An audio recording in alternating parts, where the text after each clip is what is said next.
తెలంగాణ జాగృతి అధినేత కల్వకుంట్ల కవిత ధరించిన చీర ప్రస్తుతం తెలంగాణ రాజకీయాల్లో హాట్ టాపిక్ గా మారింది. తెలుపు చీర, ఎరుపు ఆకుపచ్చ రంగు డిజైన్ బోర్డర్ లైన్ తో ఆ చీర ఉండటమే ఇక్కడ ప్రధానాంశం. కవిత క్రమంగా కాంగ్రెస్ పార్టీకి దగ్గరవుతున్నారు అని ఈ మధ్య గులాబీ నేతలు సహా రాజకీయ వర్గాలు అభిప్రాయం వ్యక్తం చేస్తున్నాయి. పలువురు గులాబీ పార్టీ ప్రముఖ నేతలైతే ఆమె ముఖ్యమంత్రి రేవంత్ తో చేతులు కలిపి బీఆర్ఎస్ పార్టీపై దుష్ప్రచారం చేస్తోందని మండిపడుతున్నారు. ఈ నెల నవంబర్ 30వ తేదీన విజయవాడలో జరగనున్న కాపునాడు సర్వోత్సవం ఆహ్వాన పత్రికలను ఏపీ ఐడీసీ చైర్మన్ డేగల ప్రభాకర్ ఆవిష్కరించారు. వంగవీటి మోహన్ రంగా కాపునాడు ఏర్పాటు చేసి 50 సంవత్సరాలు పూర్తయ్యాయి. ఇక ఈ సందర్భంగా విజయవాడలోని జింకానా గ్రౌండ్స్ లో కాపునాడు స్వర్ణోత్సవం వేడుకలు జరుపుతున్నట్లు ఆయన వెల్లడించారు. రాష్ట్ర వ్యాప్తంగా ఉన్న అన్ని కాపు సంఘాల నాయకులు పాల్గొనాలని కోరారు. కాపులంతా ఐక్యంగా ఉంటేనే కాపులకు రాజ్యాధికారం దక్కుతుందన్నారు. ఆదిలాబాద్ జిల్లా పారదర్శకంగా గ్రామ పంచాయతీ ఎన్నికలు నిర్వహిస్తామని జిల్లా కలెక్టర్ రాజశిష అన్నారు. గ్రామ పంచాయతీ ఎన్నికలను పూర్తి స్థాయిలో పారదర్శకంగా నిబంధనల ప్రకారం నిర్వహించేందుకు అవసరమైన అన్ని చర్యలు తీసుకుంటున్నామని స్పష్టం చేశారు. పోలింగ్ కేంద్రాల్లో అన్ని ఏర్పాట్లు చేశామని, బ్యాలెట్ బాక్సులు పూర్తి స్థాయిలో అందుబాటులో ఉన్నాయన్నారు. ఇప్పటికే అధికారులకు పూర్తి స్థాయిలో ఎన్నికలపై శిక్షణ ఇవ్వడం జరిగిందన్నారు. Ramagundam B thermal power project ఏర్పాటు విషయంలో మాజీ మంత్రి హరీష్ రావు తప్పుడు ప్రచారం చేస్తున్నారంటూ కాంగ్రెస్ పార్టీ నాయకులు తీవ్ర స్థాయిలో ధ్వజమెత్తారు. హరీష్ రావు వ్యాఖ్యలకు నిరసనగా పెద్దపల్లి జిల్లా గోదావరికనిలోని గాంధీ చౌరస్తాలో ఆందోళన చేపట్టి హరీష్ రావు దిష్టిబొమ్మను దహనం చేశారు. గతంలో అసెంబ్లీ సాక్షిగా రామగుండంకు పవర్ ప్రాజెక్టు కావాలని మాట్లాడిన హరీష్ రావు ఇప్పుడు కాంగ్రెస్ ప్రభుత్వం ప్రాజెక్టును మంజూరు చేస్తే కేవలం కమిషన్ల కోసమే మాట్లాడడం సిగ్గుచేటన్నారు. నెల్లూరు జిల్లా కృష్ణపట్నం సముద్ర తీరంలో డెడ్ బాడీ కలకలం రేపింది. సముద్ర తీరానికి గుర్తు తెలియని మృతదేహం కొట్టుకు వచ్చిందని పోలీసులకు మత్స్యకారులు సమాచారం అందించారు. 4 రోజుల క్రితం సదరు వ్యక్తి మృతి చెందింది ఉండవచ్చని పోలీసులైతే అనుమానిస్తున్నారు. సముద్ర తీర ప్రాంతంలో ఎవరైనా గల్లంతైనా లేక కనిపించకుండా పోయిన వారి కుటుంబ సభ్యులు కృష్ణపట్నం పోలీసులను సంప్రదించాలని ఎస్ఐ శ్రీనివాసులు కోరారు. ఆంధ్రప్రదేశ్ ఉప ముఖ్యమంత్రి పవన్ కళ్యాణ్ చేసిన దిష్టి వ్యాఖ్యలు తెలుగు రాష్ట్రాల మధ్య రాజకీయ దుమారం రేపుతున్నాయి. కోనసీమ పచ్చదనానికి తెలంగాణ నేతలు దిష్టి తగిలిద్దన్న పవన్ వ్యాఖ్యలపై తెలంగాణ మాజీ మంత్రి ఎమ్మెల్యే జగదీష్ రెడ్డి తీవ్ర స్థాయిలో విరుచుకుపడ్డారు. పవన్ వి తెలివి తక్కువ మాటలని మెదడుకు పని చెప్పకుండా మాట్లాడడం విడ్డూరంగా ఉందని ఆయన ఎద్దేవా చేశారు. పైరసీ వెబ్సైట్ ఐబొమ్మ కేసులో ప్రధాన నిందితుడైన ఇమ్మడి రవిని హైదరాబాద్ సైబర్ క్రైమ్ పోలీసులు మరోసారి కస్టడీలోకి తీసుకున్నారు. ఇవాళ్టి నుంచి 3 రోజుల పాటు అతడినైతే విచారించనున్నారు. ఈ కేసులో మరింత లోతుగా దర్యాప్తు చేసేందుకు, ముఖ్యంగా అతడి బ్యాంకు ఖాతాలు, నెట్వర్క్ కు సంబంధించిన పూర్తి సమాచారం రాబట్టేందుకు పోలీసులు ఈ నిర్ణయం తీసుకున్నారు. తిరుమల శ్రీవారి లడ్డూ ప్రసాదం నెయ్యి కొనుగోలు వ్యవహారంపై జరుగుతున్న వివాదంపై టీటీడీ మాజీ chairman YCP MP YB Subbareddy స్పందించారు. ఈ విషయంలో తనపై వస్తున్న ఆరోపణలపై ఎలాంటి విచారణకైనా సిద్దమని, అవసరమైతే పోలీగ్రాఫ్ పరీక్షకు కూడా సిద్దంగా ఉన్నారని ఆయన స్పష్టం చేశారు.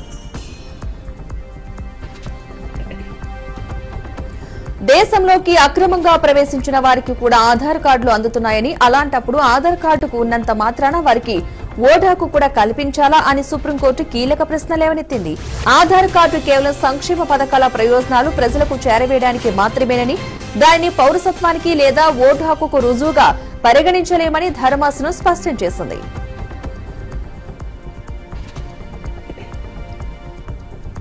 చిన్న పిల్లలైనా చక్కగా అసెంబ్లీ నడిపారంటూ విద్యార్థుల మాక్ అసెంబ్లీపై టీడీపీ సీనియర్ నేత యనమల రామకృష్ణుడు ప్రశంసలు కురిపించారు.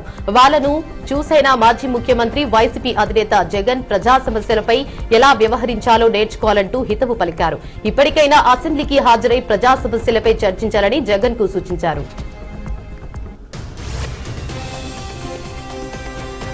తెలంగాణ దిస్కంలను నెట్టింట ముంచిందే గత బీఆర్ఎస్ సర్కారని మంత్రి తుమ్మల నాగేశ్వరరావు ఆరోపించారు. గత ప్రభుత్వ అడ్డుగోలు నిర్ణయాలు, ఛత్తీస్గఢ్ నుంచి అధిక ధరలకు విద్యుత్ కొనుగోలు, అవినీతి కారణంగా డిస్కంలు 90,000 కోట్ల అప్పులో మునిగాయని చెప్పారు. విద్యుత్ రంగాన్ని భ్రష్టు పట్టించిన నాటి బీఆర్ఎస్ మంత్రులు ఇప్పుడు నిరాధార ఆరోపణలతో ప్రజలను తప్పుదోవ పట్టించే ప్రయత్నం చేస్తున్నారని తుమ్మల తీవ్ర ఆగ్రహం వ్యక్తం చేశారు.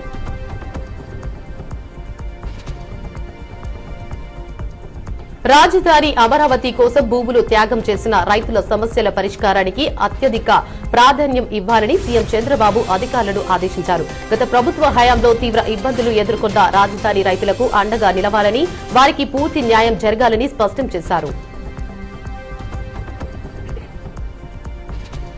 ఫోక్ సింగర్ మంగ్లీ పోలీసులను ఆశ్రయించారు. ఇటీవల తాను యూట్యూబ్ లో విడుదల చేసిన బాయిలోనే బల్లి పలికే పాటపై ఓ వ్యక్తి అసభ్యకరమైన కామెంట్స్ చేశాడంటూ కూడా ఎస్ఆర్నగర్ పోలీస్ స్టేషన్ లో ఫిర్యాదు చేశారు. పాటను మాత్రమే కాకుండా ఎస్టీ సామాజిక వర్గాన్ని కించపరిచేలా నీచంగా మాట్లాడాడని ఆరోపించారు.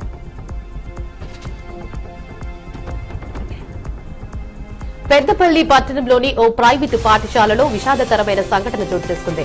పట్టణ శివారులోని ప్రైవేటు పాఠశాలలో 10వ తరగతి చదువుతున్న ప్రతీక్ అనే విద్యార్థి పాఠశాలలో ఫుట్బాల్ ఆడుతూ కింద పడిపోవడంతో తలకు బలమైన గాయాలు తాకి అపస్మారక స్థితిలోకి వెళ్లాడు. దీంతో ఉపాధ్యాయులు విద్యార్థిని తల్లిదండ్రులైన కుమారస్వామి, సునీతలకు సమాచారం ఇచ్చి ఆసుపత్రికి తరలించారు. వైద్యులు చికిత్స అందిస్తుండగానే విద్యార్థి ప్రతీక్ మృతి చెందాడు. తల్లిదండ్రుల ఫిర్యాదు మేరకు కేసు నమోదు చేసిన పోలీసులు దర్యాప్తు చేపట్టారు. కేంద్ర నిధుల కోసమే రాష్ట్ర ప్రభుత్వం పంచాయతీ ఎన్నికలకు వెళ్తోందని ఎంపీ ధర్మపురి అరవింద్ అన్నారు. కాంగ్రెస్ ప్రభుత్వం పార్టీ సింబల్ లేని ఎన్నికలు నిర్వహిస్తోందన్నారు. ఎంపీటీసీ, జడ్పీటీసీ ఎన్నికలకు ఎందుకు వెళ్లడం లేదని ప్రశ్నించారు. ఆర్ఓబీలకు సంబంధించి నిధులు విడుదల చేసేందుకు డిప్యూటీ సీఎం భట్టి విక్రమార్కకు ఎంపీ అరవింద్ ధన్యవాదాలు తెలిపారు. బోధనలో 2 పనులు పెండింగ్ లో ఉన్నాయన్నారు. ఎమ్మెల్యే సుదర్శన్ రెడ్డి చిత్తశుద్దితో దృష్టి సారించాలన్నారు. గుడివాడ ప్రజల చిరకాల కోరిక అయిన రైల్వే గేట్లపై ఫ్లైఓవర్ నిర్మాణ పనులు చివరి దశకు చేరుకున్నాయని ఎంపీ వల్లభనేని బాలశౌరి తెలిపారు. ఇక 6 నెలల్లో ఫ్లైఓవర్ ప్రజలకు అందుబాటులోకి వస్తుందని ఆయన ప్రకటించారు. గుడివాడ పట్టణంలో నిర్మితమవుతున్న ఆర్ఓబీ నిర్మాణ పనులను పేద కాలువ సెంటర్లో ఎంపీ వల్లభనేని, ఎమ్మెల్యే వెనిగండ్ల రాముతో కలిసి పరిశీలించారు. ఈ సందర్భంగా ఎన్హెచ్ అధికారులు ఫ్లైఓవర్ నిర్మాణ పనుల పురోగతిని వివరించారు. 6 నెలల్లో గుడివాడ ఆర్ఓబీ నిర్మాణం పూర్తి అవుతుందని ఎంపీ చెప్పుకొచ్చారు. మెదక్ జిల్లా నర్సాపూర్ నియోజకవర్గంలో కాంగ్రెస్ పార్టీకి భారీ షాక్ తగిలింది. రాష్ట్రంలో కాంగ్రెస్ ప్రభుత్వ వైఫల్యాలను ఎండగడుతూ బీఆర్ఎస్ పార్టీ అభివృద్ధిని కాంక్షిస్తూ నర్సాపూర్ నియోజకవర్గానికి చెందిన పలువురు కీలక కాంగ్రెస్ నాయకులు గులాబీ గూటికి చేరారు. కాంగ్రెస్ ఇచ్చిన 6 గ్యారంటీలు, 420 హామీలు కేవలం ప్రజలను మభ్యపెట్టి ఓట్ల దండుకోవడానికని ఆరోపించారు. అన్ని వర్గాలను రేవంత్ రెడ్డి ప్రభుత్వం మోసం చేసిందన్నారు. వరంగల్ జిల్లాలో ఎన్నికల హడావిడి కొనసాగుతుంది. తొలి రోజు నామినేషన్ ప్రక్రియకు ఔత్సాహికులు సన్నద్దమవుతున్నారు. ఇక ఈ మేరకు గ్రామ పంచాయతీల్లో నామినేషన్ దాఖలు చేసేందుకు సిద్దమవుతున్నారు. వరంగల్ జిల్లాలో మొదటి విడతగా వర్ధన్నపేట, రాయపర్తి, పర్వతగిరి మండలాల్లో నామినేషన్ల స్వీకరణ జరుగుతోంది. ఇక నామినేషన్లు స్వీకరించేందుకు అధికారులు అన్ని ఏర్పాట్లు చేశారు. దీంతో గ్రామాల్లో ఎన్నికల సందడి నెలకొంది.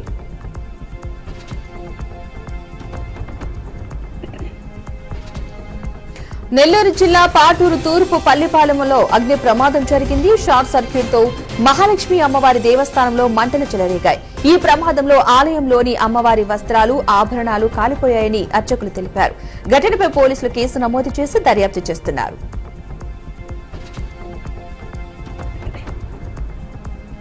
అన్నమయ్య జిల్లా బోయినపల్లిలో రోడ్డు ప్రమాదం జరిగింది. స్నేహితుడు బర్త్డే పార్టీ చూసుకుని తిరిగి వెళ్లేటప్పుడు సూచిక బోర్డును ఢీకొట్టడంతో ఒకరు మృతి చెందగా మరొకరికి తీవ్ర గాయాలయ్యాయి. స్థానికులు సమాచారం అందించడంతో ఘటనా స్థలానికి చేరుకున్న పోలీసులు బాధితుడిని ఆసుపత్రికి తరలించారు. విచారణ అనంతరం మిగిలిన విషయాలు వెల్లడిస్తామని పోలీసులు తెలియజేశారు.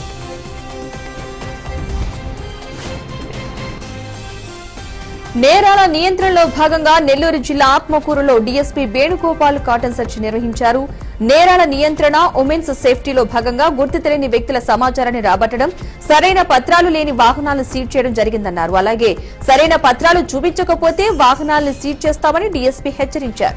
యువకులు గంజాయికి దూరంగా ఉండాలన్నారు. రోడ్డు భద్రతా నియమాలను పాటించాలని, గుర్తు తెలియని వ్యక్తులు కనిపిస్తే సమాచారాన్ని పోలీసులకు తెలపాలన్నారు. ఈ కార్యక్రమంలో ఎస్ఐలు, పోలీసు సిబ్బంది పాల్గొన్నారు. అంబేద్కర్ కోనసీమ జిల్లాలో జరిగిన 10వ పోటీలు కనువిందు చేశాయి. ఇక కాట్రేనికోన మండలం బులుసుపత్తి తిప్ప గ్రామంలో గోదావరిలో వలకట్ల అత్తరాల స్థలాన్ని దక్కించుకోవడానికి పడవలతో మత్స్యకారులు గోదావరిలో పోటీలు నిర్వహించారు. సుమారు 40 ఇంజన్ల బోట్లతో పోటీలు మత్స్యకారులు పాల్గొన్నారు. ఎవరైతే పడవ పోటీల్లో వలకట్ల స్థలం దక్కించుకుంటారో వారికి మరలా వరదలు వచ్చే వరకు గోదావరిలో ఆ స్థలం కేటాయిస్తారని స్థానికులు చెబుతున్నారు. ఇక ఈ పోటీలు ప్రతి ఏడాది దీపావళి అనంతరం వరదలు తగ్గిన తర్వాత నిర్వహిస్తామంటున్నారు. ఆదిలాబాద్ జిల్లాలో కార్మిక సంఘాలు ధర్నా చేపట్టాయి. కార్మిక లోకం పోరాడి సాధించుకున్న కార్మిక చట్టాలను కేంద్ర ప్రభుత్వం రద్దు చేయడం ఎంతవరకు సమంజసమని ఏఐటీయూసీ రాష్ట్ర కార్యదర్శి విలాస్ అన్నారు. 4 లేబర్ కోడ్లతో కార్మిక లోకానికి తీవ్ర నష్టం ఉందని పేర్కొన్నారు. కేంద్ర ప్రభుత్వం తన నిర్ణయాన్ని మార్చుకోవాలని, లేకుంటే నిరసనలు ఉధృతం చేస్తామని హెచ్చరించారు. ఈ నెల 29న మహబూబాబాద్ జిల్లా కేంద్రంలోని బీఆర్ఎస్ కార్యాలయంలో జరిగే దీక్షా దివాస్ లో పాల్గొని విజయవంతం చేయాలని మాజీ మంత్రి సత్యవతి రాథోడ్ విజ్ఞప్తి చేశారు. బీఆర్ఎస్ అధినేత కేసీఆర్ చావు తలనోట్లో పెట్టి తెలంగాణను సాధించారన్నారు. తెలంగాణ ఉద్యమకారులు, పార్టీ అభిమానులు దీక్ష దివాస్ కార్యక్రమంలో పాల్గొనాలని కోరారు. కాంగ్రెస్ పార్టీ ప్రభుత్వం ఎన్నో మాయమాటలు చెప్పి అధికారంలోకి వచ్చిన తర్వాత ఏ ఒక్క హామీని అమలు చేయలేదని విమర్శించారు. ఈ స్థానిక సంస్థల ఎన్నికల్లో బీఆర్ఎస్ పార్టీ బలపరిచిన అభ్యర్థులను గెలిపించి కాంగ్రెస్ పార్టీకి బుద్ది చెప్పాలని కోరారు. రాష్ట్రంలో కొత్తగా ఏర్పాటు కాబోయే మెడికల్ కాలేజీలో ప్రభుత్వం ఆధ్వర్యంలోనే కొనసాగాలని, ప్రైవేటుకు అప్పగించవద్దని ఎమ్మెల్సీ బొత్స సత్యనారాయణ అన్నారు. మెడికల్ కాలేజీల వ్యవహారంపై వైసీపీ నేతలు గవర్నర్కు ఫిర్యాదు చేశారు. పేద విద్యార్థులకు మేలు చేయాలనే ఉద్దేశంతో వైఎస్ జగన్ మెడికల్ కాలేజీల ఏర్పాటుకు శ్రీకారం చుట్టారని తెలిపారు. మెడికల్ కాలేజీలకు వ్యతిరేకంగా ప్రజలు సంతకాల సేకరణలో పాల్గొంటున్నారని గుర్తు చేశారు.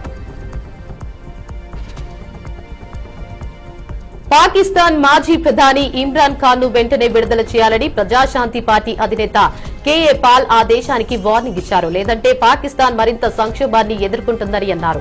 ఇమ్రాన్ ఖాన్ క్లోజ్ ఫ్రెండ్ అమీర్ తో తాను మాట్లాడానని చెప్పారు. ఇక ప్రస్తుతం ఇమ్రాన్ ఖాన్ బతికే ఉన్నట్టు చెప్పాడన్నారు. ఇది గొప్ప వార్త అని పేర్కొన్నారు. భారతీయ అంతరిక్ష రంగంలో ఎన్నో సంస్కరణలు తీసుకొచ్చామని ప్రధాని నరేంద్ర మోదీ అన్నారు. స్పేస్ సెక్టార్ లో కోఆపరేటివ్ ఎకో సిస్టమ్స్ ను తీసుకొచ్చామని అన్నారు. హైదరాబాద్ శంషాబాద్ సమీపంలో భారతదేశంలోని అతిపెద్ద ప్రైవేటు రాకెట్ ఫ్యాక్టరీ అయిన సర్క్యూట్ ఇన్ఫినిటీ క్యాంపస్ ను ప్రధానమంత్రి నరేంద్ర మోదీ వర్చువల్ గా ప్రారంభించారు.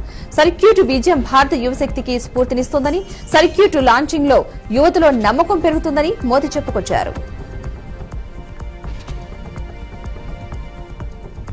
ఢిల్లీలో కాలుష్యం తీవ్ర స్థాయికి చేరింది. మరోసారి దేశ రాజధానిని పొగమంచు కప్పేసింది. నగరంలో గాలి నాణ్యత 351 వద్ద నమోదైంది. బురాటి, ఆనంద్ విహార్, చాందాని చౌక్, ఐటీఓ, జహంగీర్ పురి మరియు ఇతర ప్రాంతాలతో సహా ఢిల్లీలోని ప్రధాన ప్రాంతాలలో ఏక్యూఐ 300 కంటే ఎక్కువ నమోదైంది. దీంతో ఇప్పటికే స్కూల్ పిల్లలను గ్రౌండ్లలో ఆడిపించవద్దని పాఠశాల యాజమాన్యులను ప్రభుత్వం ఆదేశించింది. మరోవైపు పలు సంస్థలు ఉద్యోగులకు వర్క్ ఫ్రం హోం కల్పించాయి. సామాజిక న్యాయం గురించి మాట్లాడే అర్హత విపక్షాలకు ఉందా? అసలు విపక్ష పార్టీలకు చరిత్ర తెలుసా అని మంత్రి పొన్నం ప్రభాకర్ ప్రశ్నించారు. బీసీలకు 42% రిజర్వేషన్లు ఇచ్చేందుకు అన్ని విధాలుగా ప్రయత్నించామని, ఇందుకు బీజేపీ సహకరించలేదని ధ్వజమెత్తారు. బీఆర్ఎస్, బీజేపీ బీసీ రిజర్వేషన్లపై మొసల కన్నీరు కారుస్తున్నాయని బలహీన వర్గాల ద్రోహులు బీఆర్ఎస్, బీజేపీ అన్నారు. బీసీ రిజర్వేషన్లకు కాంగ్రెస్ పార్టీ కట్టుబడి ఉందన్నారు.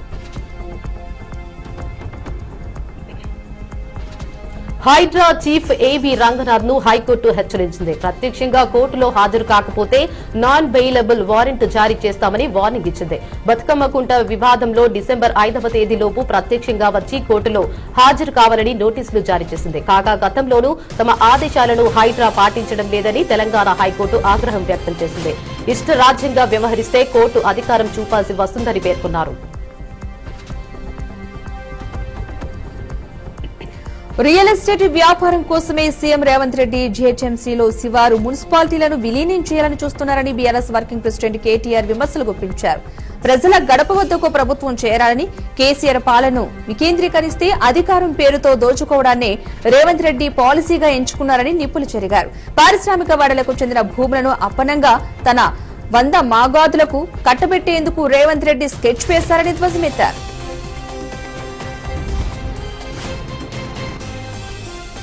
కేసీఆర్ తెలంగాణ రాష్ట్రాన్ని సాధించి రాష్ట్రాన్ని అభివృద్ది చేసిందని హరీష్ రావు తెలిపారు. ప్రాణాన్ని పణంగా పెట్టి రాష్ట్రాన్ని సాధించిన నాయకుడు కేసీఆర్ అని కొనియాడారు. అలాంటి నాయకుడు తెలంగాణను మోసం చేస్తాడని ప్రశ్నించారు. అబద్దాలు చెప్పి మాయమాటలు చెప్పి రేవంత్ రెడ్డి గద్దెనెక్కిందని హరీష్ రావు విమర్శించారు. రేవంత్ రెడ్డికి ఎంతసేపు ఓట్ల రాజకీయం తప్ప రాష్ట్రం మీద ప్రజల మీద శ్రద్ధ లేదని మండిపడ్డారు.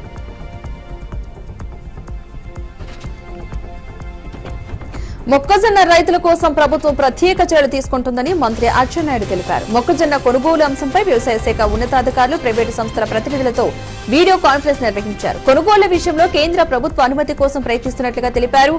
ఏపీ మార్క్ఫెడ్ ద్వారా కనీస మద్దతు ధర సేకరణకు ప్రతిపాదనలు పంపినట్లు మంత్రి వెల్లడించారు.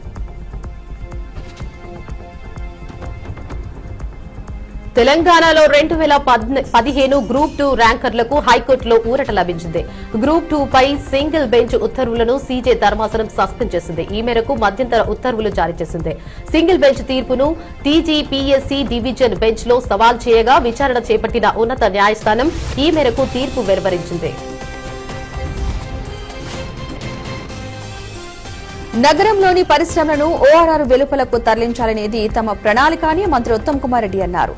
హిల్ట్ పాలసీ ఎన్నో రకాలుగా ప్రయోజనకరమని పేర్కొన్నారు. దీనివల్ల ప్రభుత్వానికి ఆదాయం కూడా వస్తుందని, దాన్ని సంక్షేమ అభివృద్ది పనులకు ఉపయోగిస్తామని వివరించారు.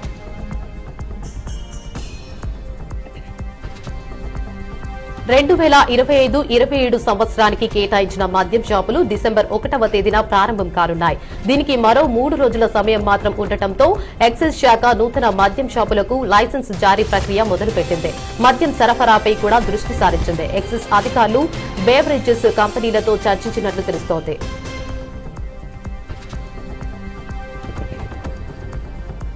శ్రీ సత్యసాయి జిల్లా కదిరి ప్రాంతంలో 4 ఏళ్ల బాలుడి అనుమానాస్పద మృతి కలకలం రేపింది. తలుపుల మండలానికి చెందిన వడ్డే హర్షవర్ధన్ అనే చిన్నారి మృతదేహం అనుమానాస్పద పరిస్థితిలో లభ్యమైంది. ఆదివారం అదృశ్యమైన బాలుడు కోసం కుటుంబ సభ్యులు ఆందోళన చెందుతూ ఉండగా మరకము దిన్నే ప్రాంతంలో అతని శవం గుర్తించబడింది. చిన్నారిపై హత్య జరిగిన అనుమానాలు వ్యక్తమవుతున్నాయి. ఏలూరు జిల్లా కలెక్టరేట్ లో జిల్లా ఇన్ఛార్జ్ మంత్రి నాదెండ్ల మనోహర్ అధ్యక్షతన జిల్లా సమీక్ష సమావేశం నిర్వహించారు. ఈ కార్యక్రమంలో రాష్ట్ర మంత్రి కొలుసు పార్థసారథి, జిల్లాలోని పలువురు ఎమ్మెల్యేలు పాల్గొన్నారు. ఇక ధాన్యం కొనుగోలు 22A కేసులు, గృహ నిర్మాణం, విశాఖపట్నంలో జరిగిన సిఐఐ సమ్మిట్ తదితర అంశాలపై సమీక్షించారు. రాష్ట్రంలో ఇంతవరకు 50.86 లక్షల మెట్రిక్ టన్నుల ధాన్యాన్ని రైతుల వద్ద నుండి కొనుగోలు చేశామని మంత్రి తెలిపారు.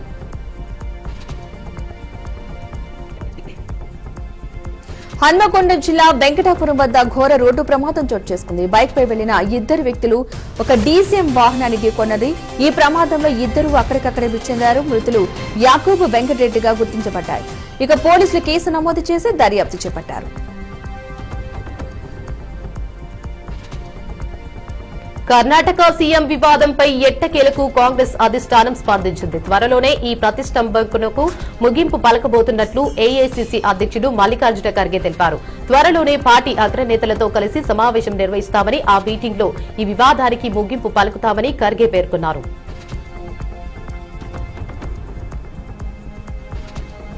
సొంత గడ్డపై సౌత్ ఆఫ్రికాతో జరిగిన టెస్ట్ సిరీస్ లో టీమిండియా ఘోర పరాజయంపై తాత్కాలిక సారథి, wicket keeper, batter Rishabh Pant స్పందించారు. తాము మంచి క్రికెట్ ఆడలేదని అంగీకరిస్తూ అభిమానుల అంచనాలను అందుకోలేకపోయామని అన్నారు. అందుకు క్షమాపణ కూడా చెప్పారు. ఖచ్చితంగా పుంజుకుని మరింత బలంగా తిరిగి వస్తామని హామీ ఇచ్చారు.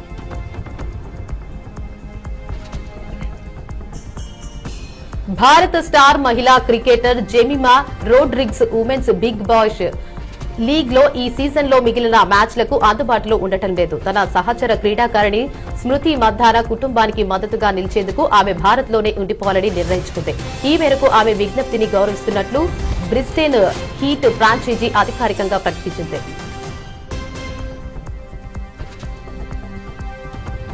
మహిళల ప్రీమియర్ లీగ్ 2026 సీజన్ కోసం నేడు జరుగుతున్న మెగా వేలంలో యూపీ వారియర్స్ ఫ్రాంచైజీ పక్కా వ్యూహంతో ముందుకు సాగింది. తమ కీలక ఆటగాళ్లను తిరిగి జట్టులోకి తెచ్చుకోవడంపైనే ప్రధానంగా దృష్టి సారించింది.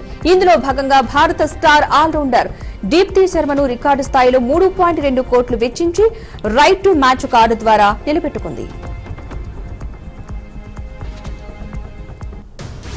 దక్షిణాఫ్రికా చేతిలో భారత జట్టు ఓడిపోవడంపై కెప్టెన్ శుభ్మన్ గిల్ తొలిసారిగా స్పందించారు. భారత జట్టు ఓటమి పాలు కావడంపై కాస్త ఎమోషనల్ అయ్యారు. దక్షిణాఫ్రికా చేతిలో వైట్ వాష్ అయిన భారత జట్టును ఉద్దేశించి చాలా ట్రోలింగ్ చేస్తున్నట్లు శుభ్మన్ గిల్ పేర్కొన్నారు. ప్రశాంత సముద్రాలు ఎలా ముందుకు సాగాలో నేర్పించబోవని, కానీ తుఫాన్లు మాత్రం బలమైన చేతులను తయారు చేస్తాయని చెప్పుకొచ్చారు.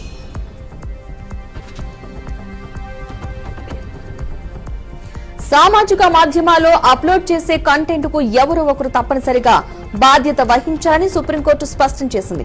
సొంతంగా ఛానల్ ప్రారంభించినంత మాత్రాన ఎవరికి జవాబుదారీగా ఉండననుకోవడం సరికాదని ప్రధాన న్యాయమూర్తి జస్టిస్ సూర్యకాంత్ నేతృత్వంలోని ధర్మాసనం అభిప్రాయపడింది. ప్రముఖ యూట్యూబర్ రణ్వీర్ అలహాబాదియాకు సంబంధించిన ఓ వివాదంపై విచారణ సందర్భంగా ఈ కీలక వ్యాఖ్యలు చేసింది. వాషింగ్టన్ డీసీలో వైట్ హౌస్ కు అత్యంత సమీపంలో జరిగిన కాల్పుల ఘటన తీవ్ర దుమారం రేపింది. ఈ ఘటన నేపథ్యంలో అమెరికా ప్రభుత్వం ఆఫ్ఘనిస్తాన్ జాతీయులకు సంబంధించిన కీలక నిర్ణయం తీసుకుంది. ఆ దేశ పౌరుల వలస దరఖాస్తుల ప్రాసెసింగ్ ను తక్షణమే నిరవధికంగా నిలిపివేస్తున్నట్లు ప్రకటించింది.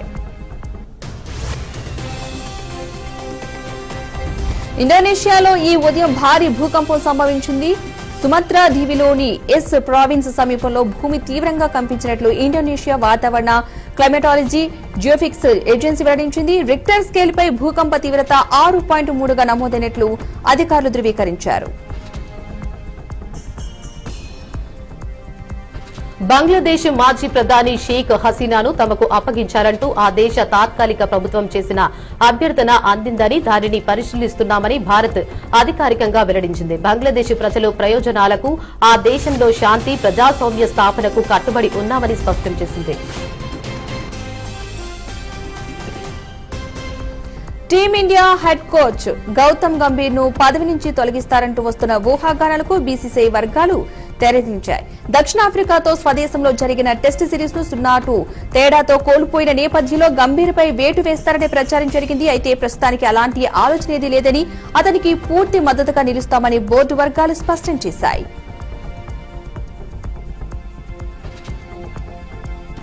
బంగాళాఖాతంలో ఏర్పడిన వాయుగుండం మరింత బలపడి తీవ్రత వాయుగుండంగా మారింది.